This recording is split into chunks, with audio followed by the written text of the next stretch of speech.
Vous respirez, mais de façon automatique. Et la respiration, c'est aussi quelque chose que l'on peut contrôler.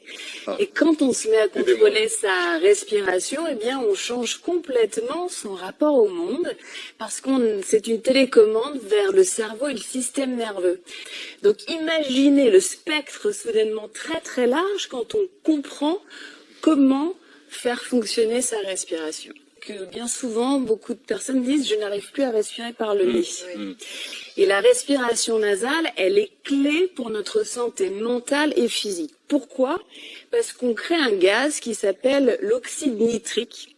Et ce gaz est non seulement un antiviral naturel, donc en ce moment on en a clairement besoin, en plus c'est un anti-inflammatoire, et l'inflammation, on sait que c'est en somme le terrain propice à toutes les maladies contemporaines et également à des problèmes de santé mentale. On est plus sujet au stress, à la dépression, à l'angoisse quand notre corps a de l'inflammation. Pensez à respirer par le nez, vraiment, véritablement.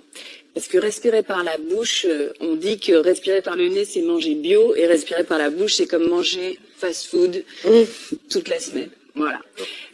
Et puis, ralentir le rythme respiratoire, parce que quand on respire dans un masque, souvent on se sent oppressé, et c'est bien normal, donc on respire davantage. Et plus on respire, plus on envoie justement un message à notre système nerveux que nous sommes en mode tension. Et donc, qu'est-ce qui se passe? Eh bien, nos organes ne fonctionnent plus de la même façon, parce que votre digestion, elle ne fonctionne plus à plein régime. Quand vous êtes dans ce mode tension, tout change à l'intérieur, donc la chimie de votre corps est transformée et on vit dans un état de stress permanent. Donc le nez et ralentir son rythme respiratoire. Je dis que on s'occupe de l'écologie de notre planète, tout ça c'est très bien, mais pour moi tout commence par l'écologie intérieure. Si vous n'êtes pas un être en paix, comment est-ce que vous voulez avoir un impact positif sur le monde? Donc quand vous prenez le contrôle de votre souffle, que se passe-t-il? Eh bien, vous faites le ménage à l'intérieur. Vous gérez mieux vos émotions.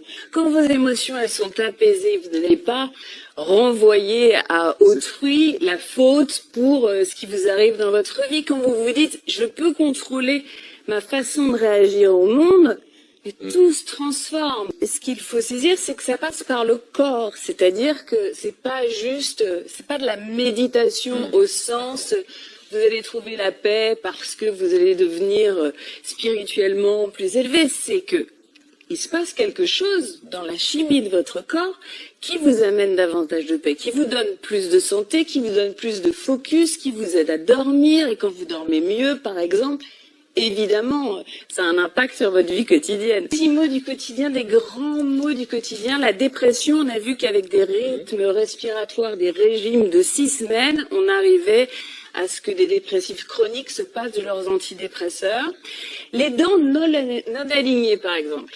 C'est un problème respiratoire. Toutes les personnes qui ont des dents qui ne sont pas alignées, initialement, ça vient de là. L'asthme, ça peut se traiter aussi, même Alzheimer. Il y a des tests qui ont été faits, qui ont montré qu'on récupérait de la mémoire, parce que vous activez des parties du cerveau avec ces techniques respiratoires. Donc, c'est un antidote à beaucoup de maux, et surtout, on a tout ça, et c'est gratuit.